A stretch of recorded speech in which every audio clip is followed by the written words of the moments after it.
آ جاؤ.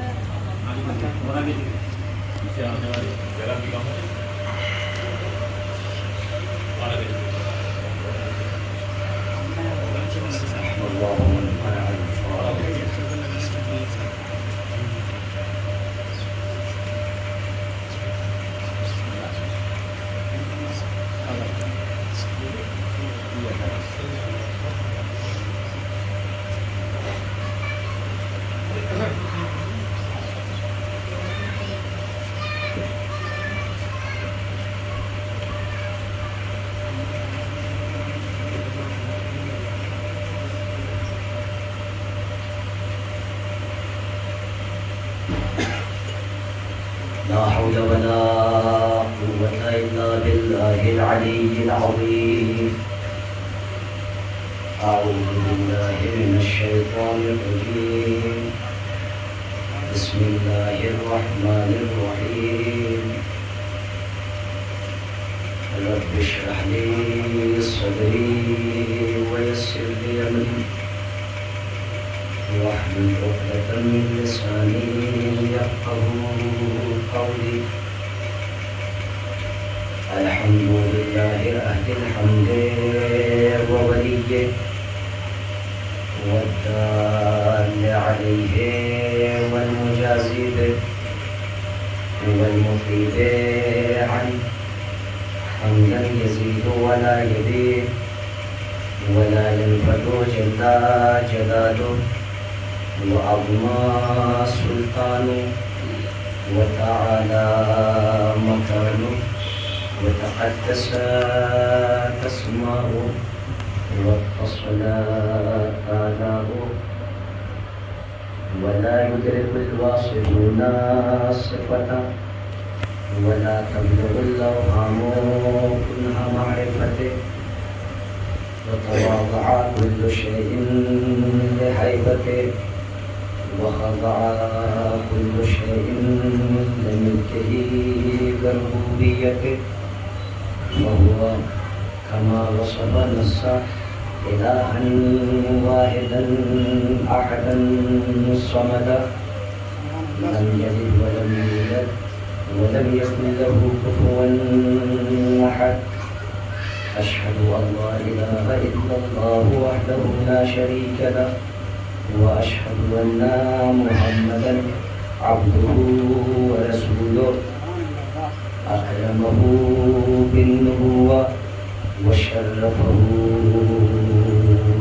بالرسالة وشرفه بالفضيلة وأكرمه بالرسالة وأيده بالدلالة وأبانا به الإسلام وفضل على الأنام. ثم الصلاة والسلام على أشرف الأنبياء والمرسلين مولانا محمد الثقلين محبوب رب المغربين والمشرقين جد الحسن والحسين أبي الزهراء محمد. اللهم صل على وآله الطيبين الطاهرين المعصومين المنتجبين المنتخبين الميامين. واللعنة الدائمة على أعدائهم ومنكري فضائلهم ومصائبهم وعظمتهم وسخاوتهم وشجاعتهم وعظمتهم وعطشهم أجمعين. اللهم خص عنك أول ظالم باللعن مني. اللهم لعن أعداء آل محمد. اللهم لعن من ظلم آل محمد. اللهم لعنهم جميعا. أما بعد فقد قال الله تبارك وتعالى في محكم كتابه المجيد وهو أصدق القائلين وقوله الحق. بسم الله الرحمن الرحيم. وجعلنا منهم أئمة يهدون بأمرنا لما صبروا وكانوا بآياتنا يوقنون. صلوات الله محمد. اللهم صل على محمد وآل محمد. احسان محترم معزز سامعین کرام، سوگواران مظلوم کربلا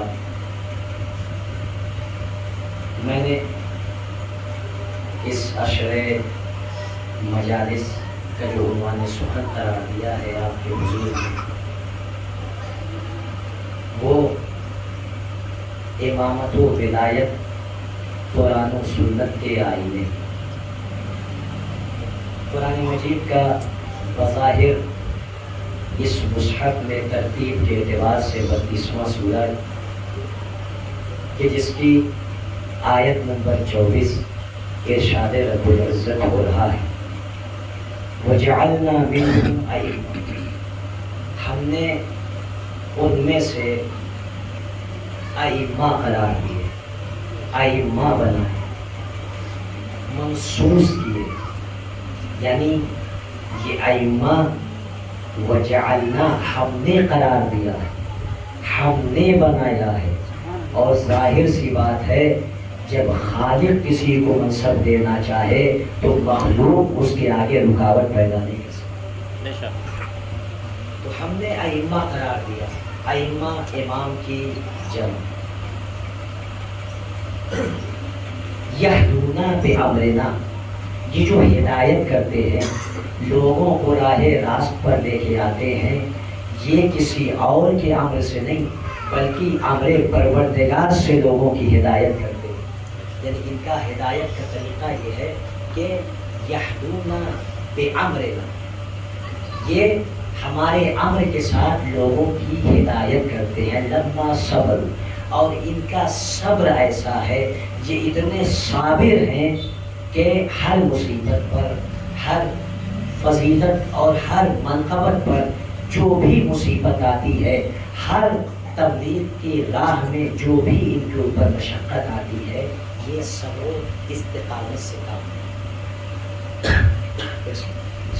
اللہم صلی علی محمد آل محمد۔ آیت میں ارشاد ہوتا ہے وَقَالُوا بِآيَاتِنَا يُوقِنُونَ، اور یہ کوئی معمولی ہستیاں نہیں ہیں، یہ وہ ہیں کہ جو ہماری آیتوں پر، ہماری نشانیوں پر یقین رکھتے ہیں۔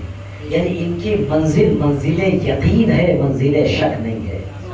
یعنی یہ شک و شبہے میں متزلزل نہیں ہوتے بلکہ شک و شبہے کی منزلوں سے اس یقین کی منزلوں تک پہنچ جاتے ہیں جہاں پر نہ شک کی گنجائش ہوتی ہے، نہ وہم کا شبہ ہوتا ہے۔ یعنی مطلب یہ ہے قرآن نے خود آواز دے دی وَقَالُوا بِآيَاتِنَا يُوقِنُونَ، یعنی ایقان کی منزل ہے، یقین کی منزل ہے۔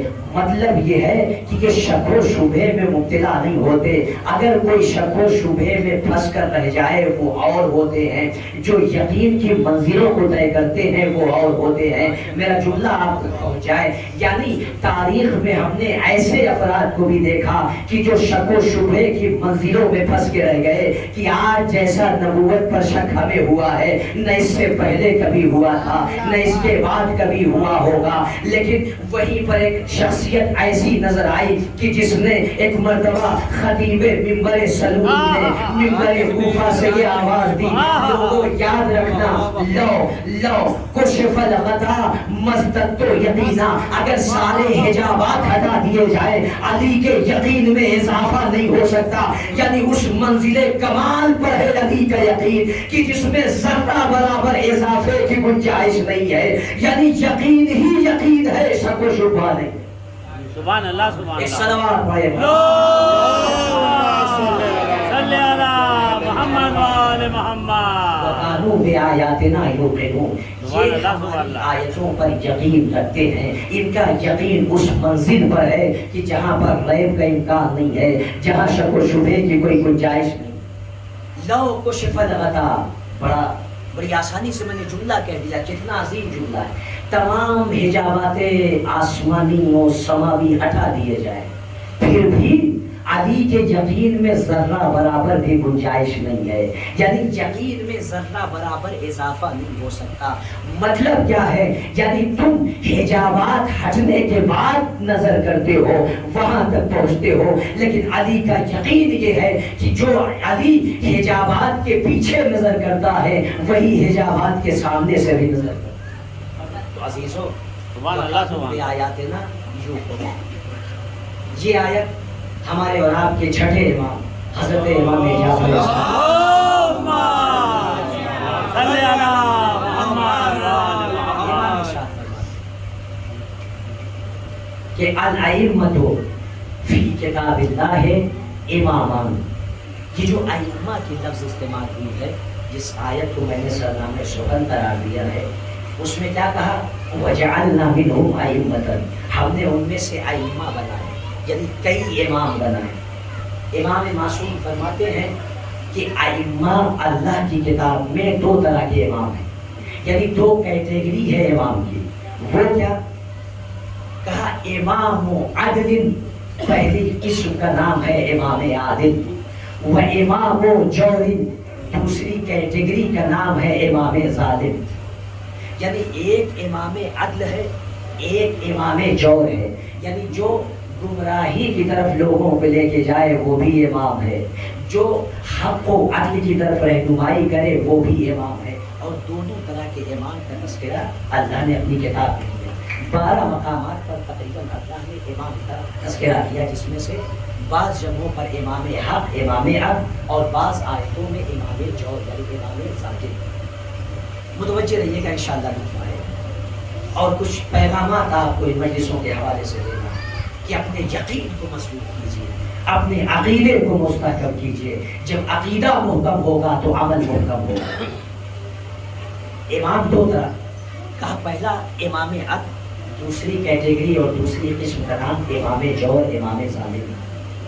اس کے بعد جب امام عدل کی بات آئی تو امام زبان عصمت نے، امام معصوم نے یہ فرمایا وَجَعَلْنَا مِنْهُمْ أَئِمَّةً يَهْدُونَ بِأَمْرِنَا، کہ ہم نے ان میں سے ائمہ بنائے کہ جو ہمارے امر کے ساتھ لوگوں کی ہدایت کرتے ہیں۔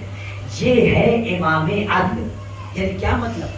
کہ یہدونا بِأَمْرِنَا قبل امرہم، ہمارے امر کے سلسلے میں وہ ہدایت کرتے ہیں۔ یعنی لا بِأَمْرِ النَّاسِ، امام کہتے ہیں کہ بِأَمْرِنَا، لا بِأَمْرِ النَّاسِ، لوگوں کے امر سے نہیں، ہمارے امر سے وہ لوگوں کی رہنمائی کرتے ہیں۔ اس کے بعد کیا کہا؟ اس کے بعد آواز دی ہمارے معصوم نے یقدمون امرہم یقدمون امرنا علی امرہم، ہمارے امر کو اپنے امر پر مقدم کرتے ہیں، اپنے امر پر سبقت دیتے ہیں۔ اس کے بعد کہا وَحُکْمَنَا عَلَىٰ حُکْمِهِمْ، اور ہمارے حکم کو اپنے حکم پر یہ مقدم کرتے ہیں، ترجیح دیتے ہیں۔ کون؟ امام عدل۔ اس کے بعد جب امام جور کی منزل آئی تو قرآن کی ایک آیت کا امام نے سہارا دیا وَجَعَلْنَاهُمْ أَئِمَّةً يَهْدُونَ إِلَى النَّارِ، ہم نے ائمہ قرار دیے کہ جو لوگوں کو جہنم کی طرف بلاتے ہیں۔ ہم نے ائمہ بنائے کہ جو لوگوں کو جہنم کی طرف دعوت دیتے ہیں۔ وجہ کیا ہے؟ کہ یہ اپنے امر کو امر پروردگار پر ترجیح دیتے ہیں، اپنے حکم کو حکم اللہ پر ترجیح دیتے ہیں۔ یعنی مطلب کیا ہے مولا؟ کہ اپنی خواہشات کو آگے رکھتے ہیں، اللہ کے حکم کو پیچھے رکھتے ہیں۔ لیکن جو امام عدل ہے وہ کچھ چاہتے ہی نہیں مگر وہ چاہتے ہیں جو اللہ چاہتا ہے۔ یعنی مطلب کیا ہے مولا؟ کہا جو امام عدل ہے اللہ کی کتاب میں، اللہ نے جب ان کا تذکرہ کیا تو اللہ نے یہ کہا کہ یہ ہمارے امر سے یعنی امر پروردگار کے ساتھ لوگوں کی رہنمائی کرتے ہیں۔ یعنی مطلب کیا ہے؟ امر پروردگار کو اپنے امر پر ترجیح دیتے ہیں، حکم پروردگار کو اپنے حکم پر ترجیح دیتے ہیں۔ اسی لیے تو آیت نے جب کچھ ہستیوں کا تذکرہ کیا تو آواز دی وہ اور ہوتے ہیں کہ جو اپنے حکم کو حکم اللہ پر ترجیح دیں، وہ اور ہوتے ہیں جو اپنی خواہشات کو اللہ کے حکم پر ترجیح دیں۔ لیکن جب کچھ ذوات مقدسہ کا تذکرہ کیا تو اسی قرآن میں اللہ نے قانون بنا دیا، اے اہل بیت نبوت وما تشاءون الا ان یشاء اللہ، آپ تو کچھ چاہتے ہی نہیں مگر وہی چاہتے ہیں جو اللہ چاہتا ہے۔ یعنی جو مشیت الہی ہے وہی مشیت اہل بیت ہے۔ اب جو اللہ چاہتا ہے وہی یہ چاہتے ہیں۔ یہ اور بات ہے، 5 روٹیاں جاتی ہیں بدلے میں جب مشیت الہی جوش میں آتی ہے تو 31 آیتوں کا سورہ دہر نازل ہو کے بتاتا ہے اے اہل بیت جو تم چاہتے ہو وہ اللہ چاہتا ہے، جو اللہ چاہتا ہے وہ تم چاہتے۔ ایک صلوات صلی علی محمد سبحان اللہ سبحان اللہ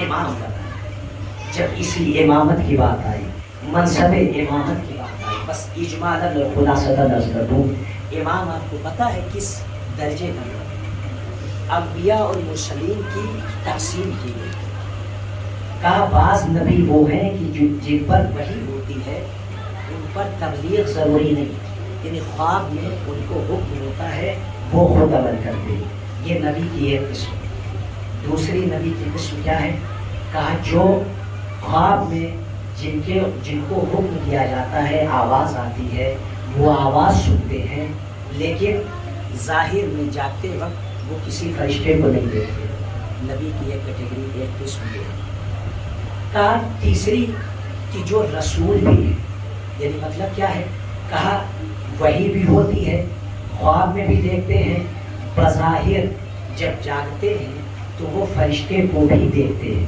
اور اسی کے ساتھ ساتھ لوگوں پر تبلیغ بھی واجب کرتے ہیں حکم الہی کو لوگوں تک پہنچاتے ہیں یعنی تبلیغ کا کام ان کے ذمہ ہے اس کے بعد کہا لیکن ان کے اوپر ایک امام ہوتا ہے اللہ میرا موضوع واضح ہو جائے گا یعنی خواب میں حکم ہوتا ہے امت کو دعوت کی ضرورت نہیں فرشتے کو جاگنے میں نہیں دیکھتے دوسری کیٹیگری کا خواب میں وہی ہوتی ہے لیکن جب جاگتے ہیں تو فرشتے کو دیکھتے ہیں ٹھیک ہے تیسری کیٹیگری کا خواب میں بھی آواز سنتے ہیں جب بیدار ہوتے ہیں تو فرشتے کو بھی دیکھتے ہیں اور اسی کے ساتھ ساتھ لوگوں کو اللہ کی طرف بلاتے ہیں یعنی رسالت کے عہدے پر فائز ہوتے ہیں لیکن امام نہیں ہوتے ان کے اوپر ایک امام ہوتا ہے کہ ہر نبی کو اس امام کی اقتدا ضروری ہوتی ہے وہ کون جیسے جناب لوط تھے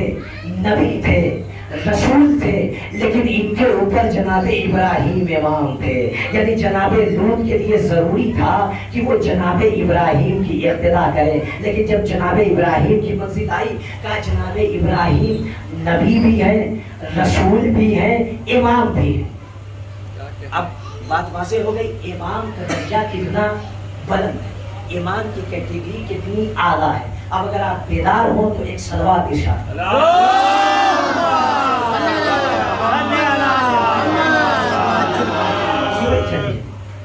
اسی قرآن کا سورہ بقرہ جس کی آیت نمبر 124 میں ارشاد ہوتا ہے وَإِذِ ابْتَلَىٰ إِبْرَاهِيمَ رَبُّهُ بِكَلِمَاتٍ فَأَتَمَّهُنَّ کہ اے محمد اے حضور اے میرے حبیب اس وقت کو یاد کیجئے کہ جب اللہ نے جب ابراہیم کے رب نے جناب ابراہیم کا امتحان لیا ان کو آزمائش میں مبتلا کیا عزیزوں عربی کا ایک صلوات پڑھے محمد اللہم صلی علی محمد وعلی محمد ارے حیدری یا سلوات اللہم صلی علی محمد وعلی محمد وَإِذِ ابْتَلَىٰ اذ کے معنی عربی میں جہاں اذ استعمال ہوتا ہے اس کا مطلب ہوتا ہے اذکروا یعنی کیا مطلب اس وقت کو یاد کرو اس وقت کو یاد کرو تو یہ کس سے کہا جائے گا کہ اس وقت کو یاد کرو یعنی جس چیز کی یاد دہانی کرائی جا رہی ہے وہ چیز اس کی نظر میں ہو یعنی اس نے اس شے کا مشاہدہ کیا ہو اپنی آنکھوں سے دیکھا ہو اور کچھ عرصے بعد کہا جائے آپ اس چیز کو یاد کیجیے اب قرآن نازل ہوا قلب محمد مصطفیٰ صلی اللہ علیہ وآلہ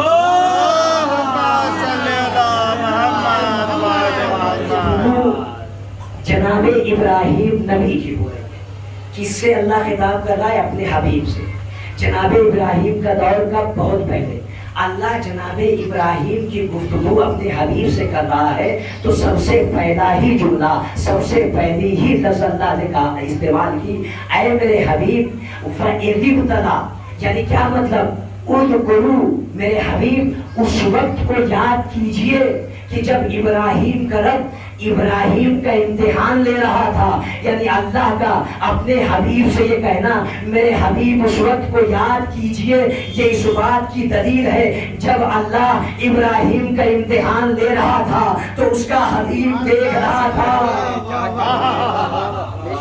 اللہ کے رسول آپ کی تخلیق تو بعد میں ہوئی ہے، جناب ابراہیم کا دور پہلے ہے۔ کہا نادان تم نے میرا جملہ نہیں سنا، ہم نے پہلے ہی کہہ دیا اولو ما خلق اللہ نوری، اللہ نے سب سے پہلے نور محمد کو خلق کیا۔ جب سب سے پہلے کہہ دیا تو عرش سے بھی پہلے، قدسی سے بھی پہلے، لوح سے بھی پہلے، قلم سے بھی پہلے، شجر سے بھی پہلے، حجر سے بھی پہلے، انبیاء سے بھی پہلے، مرسلین سے بھی پہلے، ائمہ سے بھی پہلے، روح القدس سے بھی پہلے، ملائکہ سے بھی پہلے، سلسبیل سے بھی پہلے، جنت سے بھی پہلے، علم سے بھی پہلے، یعنی جب کچھ بھی نہ تھا تو ہم تھے، جب کچھ بھی نہ تھا تو ہم تھے۔ ہم نے تسبیح کی، فرشتوں نے ہمیں دیکھا، عبادت کا سلیقہ سیکھا۔ ہم نے تقدیس پروردگار کی، فرشتوں نے ہمیں دیکھا، پروردگار کی تقدیس میں مصروف ہو گئے۔ اب سمجھے یعنی نبی وہ ہوتا ہے، محمد الرسول اللہ وہ ہے کہ جو فرشتوں کو عبادت گزار بنا دے، جو انبیاء کو عابد شرزندہ دار بنا دے۔ سبحان اللہ سبحان اللہ، ایک باوازِ بلند صلوات۔ اللہم صلی علی محمد۔ تو اس وقت کو یاد کیجئے، یعنی کیا مطلب؟ رسول نے فرمایا اللہ نے سب سے پہلے میرے نور کو خلق کیا ہے۔ وہیں پر خدا کی قسم ایک اور رسول نے معیار بتا دیا، جب سب سے پہلے اس کا مطلب جب کچھ نہ تھا تو نور محمدی کا وجود تھا۔ اس کے بعد گفتگو تمام نہیں ہوئی، اللہ کے رسول نے ارشاد فرمایا اولو ما خلق اللہ نوری، اللہ نے سب سے پہلے نور محمد کو خلق کیا۔ کہا مسلمانوں ٹھہرنا، ابھی جملہ مکمل نہیں ہوا۔ وَأَنَا وَعَلِيٌّ مِّن نُورٍ وَاحِدٍ، میں اور علی ایک ہی نور کے دو ٹکڑے، دو حصے ہیں، دو جلوے ہیں۔ تو آپ بہتر جانتے ہیں اگر کسی شے کو دو حصوں میں تقسیم کر دیا جائے تو جو صفات اس کے ہیں وہی صفات اس کے ہوں گے، جو کمالات اس میں ہیں وہی کمالات اس کے ہوں گے، جو شجاعت اس کی ہوگی وہی شجاعت اس کی ہوگی۔ یعنی اللہ کے رسول نے بتا دیا کہ جو اوصاف نبی کے ہیں وہی صفات وسیع کے بھی ہے، یعنی جو علم نبوت کے پاس ہے وہی علم امامت کے پاس ہے۔ یعنی اللہ کے رسول نے بتا دیا جب اللہ ابراہیم کا امتحان لے رہا تھا تو نبی بھی دیکھ رہا تھا، علی بھی دیکھ رہا تھا۔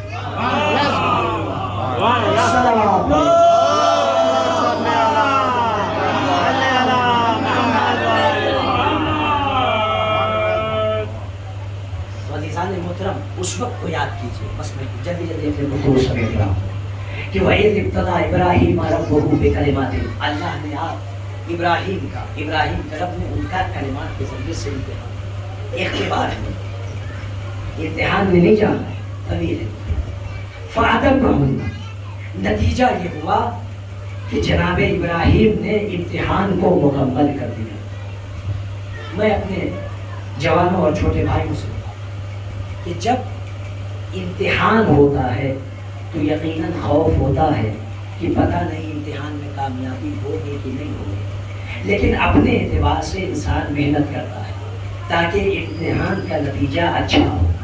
تو ظاہر سی بات ہے جب امتحان مکمل ہوتا ہے تو لائق اسٹوڈنٹ، لائق شاگرد کو استاد تحفے عطا کرتا ہے، انعام سے نوازتا ہے کہ تم نے بڑا اچھا درجہ حاصل کیا ہے، بڑے اچھے مارکس سے تم پاس ہوئے ہو، لہٰذا استاد کی استادیت کا یہ تقاضا ہے کہ لائق شاگرد کو تحفہ دیا جائے، انعام دیا جائے۔ تو اب اللہ جو خالق وحدہ لا شریک ہے وہ اپنے ابراہیم نبی کا امتحان لے رہا ہے۔ ایک بات اور کہہ دوں، استاد جو انعام دیتا ہے اپنی حیثیت کے اعتبار سے، اپنی کیٹیگری کے حساب سے، اپنی قوت کے اعتبار سے امتحان لیتا ہے۔ جیسی وضعیت مادی ہوتی ہے ویسا تحفہ پیش کرتا ہے۔ اب امتحان لینے والا خالق ہے، دینے والا اعلیٰ مخلوق نبی ہے، تو اب جو انعام ہوگا وہ اپنے اعتبار سے دے گا۔ تو یہ کون ہے امتحان لینے والا؟ کہ علی کل شیء قدیر کا مصداق ہے، جس کی سلطنت سے کوئی شے باہر نہیں ہے، جس کی قدرت سے کوئی شے خارج نہیں ہے، وہ امتحان لے رہا ہے۔ فَأَتَمَّهُنَّ، ابراہیم نے امتحان کامیاب کر دیا۔ کہا اچھا امتحان کامیاب کر دیے ہو، اب ہم تمہیں ایک عظیم درجہ عطا کریں گے۔ آواز آئی یا ابراہیم انی جاعلک للناس اماما، امتحان سے گزر گئے ہو تو اب وہ درجہ عطا کریں گے کہ قیامت تک لوگ اس درجے کی تمنا کرتے نظر آئیں گے، ہم تمہیں لوگوں کا امام بنا دے۔ سبحان اللہ سبحان اللہ، کیا کہنا، اللہ اکبر اللہ اکبر۔ ہم نے تمہیں لوگوں کو امام بنایا۔ بس متوجہ رہیے گا، گفتگو آخری مراحل سے گزر رہی ہے۔ ہمارے اور آپ کے چھٹے امام حضرت امام جعفر، اللہم صلی علی محمد وآل محمد۔ زید شہام امام کے ساتھ ہیں۔ امام نے زید شہام سے فرمایا اے زید تمہیں پتا ہے ان اللہ تبارک و تعالی اتخذ ابراہیم عبدا قبل ان یتخذہ نبیا، کہ اللہ نے جناب ابراہیم کو نبی بنانے سے پہلے عبد بنایا، یعنی سب سے پہلے اللہ نے جناب ابراہیم کو عبدیت کی منزلوں سے گزارا، عبد بنایا۔ اس کے بعد ارشاد فرمایا وَإِنَّ اللَّهَ اتَّخَذَهُ نَبِيًّا قَبْلَ أَن يَتَّخِذَهُ رَسُولًا، اللہ نے جناب ابراہیم کو رسول بنانے سے پہلے نبی بنایا، یعنی سب سے پہلی منزل کا نام ہے عبدیت، دوسری منزل کا نام ہے نبوت۔ متوجہ ہیں آپ؟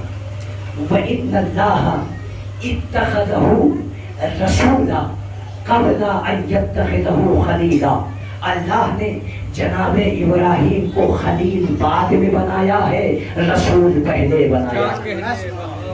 شاید گفتگو تھوڑا سا خشک ہو جائے لیکن نتیجہ انشاءاللہ بیدار ہوگا، واضح ہوگا۔ میں نے پہلے یہ کیا تھا کہ جو بھی گفتگو ہوگی قرآن و سنت کے آئینے میں ہوگی۔ اللہ نے جناب ابراہیم کو سب سے پہلے عبد بنایا، اس کے بعد نبی بنایا، پھر رسول بنایا، اس کے بعد زبان عصمت گویا ہوئی، امام معصوم کی آواز آئی وَإِنَّ اللَّهَ اتَّخَذَهُ خَلِيلًا قَبْلَ أَن يَجْعَلَهُ إِمَامًا، اللہ نے ابراہیم کو امام بنانے سے پہلے اپنا خلیل بنایا۔ عزیزو اسٹیپ بائی اسٹیپ، درجہ بائی درجہ، یعنی کیا مطلب؟ پہلے درجے کا نام ہے عبدیت، دوسرے درجے کا نام ہے نبوت، تیسرے درجے کا نام ہے رسالت، چوتھے درجے کا نام ہے خلت۔ میرے جوان شاید وہاں تک نہیں پہنچے۔ اے ابراہیم پہلے عبدیت کی منزلوں سے گزرو، پھر نبوت کی منزل تک پہنچو گے، نبوت کی منزل کو کراس کرو گے، رسالت کی منزل تک پہنچو گے، جب رسالت کی منزلوں سے گزرو گے تب تمہیں ہم اپنا خلیل بنائیں گے، تب تمہیں ہم اپنا خلیل بنائیں گے۔ یہ درجہ خلت کوئی معمولی درجہ نہیں ہے۔ آپ بیدار ہیں؟ آپ کے سماعتوں کے نظر قیمتی جملہ کر رہا ہوں، یہ درجہ خلت کوئی معمولی درجہ نہیں ہے۔ عبدیت کی منزل سے گزرو گے، نبوت کی منزلیں طے کرنی ہے، نبوت کی منزلیں طے کر دو گے، رسالت کی منزلوں سے گزاریں گے، جب رسالت کی منزلوں سے آگے گزرو گے تو ہم تمہیں اپنا خلیل بنائیں گے۔ تو جب اللہ اگر کسی کو خلیل بناتا ہے تو اسے اتنی منزلوں سے گزارتا ہے، تو جب خلیل کی یہ عظمت ہے تو اب اگر اللہ کسی کو اپنا حبیب کہہ کے بلائے تو اس کی کیا عظمت ہوگی؟ خلیل کی یہ عظمت ہے تو حبیب کی کیا عظمت ہوگی؟ نہیں عزیزو، بات اور واضح کر دوں، خلیل کی منزل یہ ہوتی ہے پروردگار جنت دکھا دے، پروردگار کوثر دکھا دے، پروردگار ملکوت سماوی دکھا دے، پروردگار علم دکھا دے، پروردگار ملائکہ دکھا دے۔ یعنی جو خلیل ہوتا ہے وہ ان تمام مقامات کو دیکھنے کی تمنا کرتا ہے، لیکن جو حبیب ہوتا ہے اللہ خود کہتا ہے میرے حبیب منزل معراج پر آؤ ہو،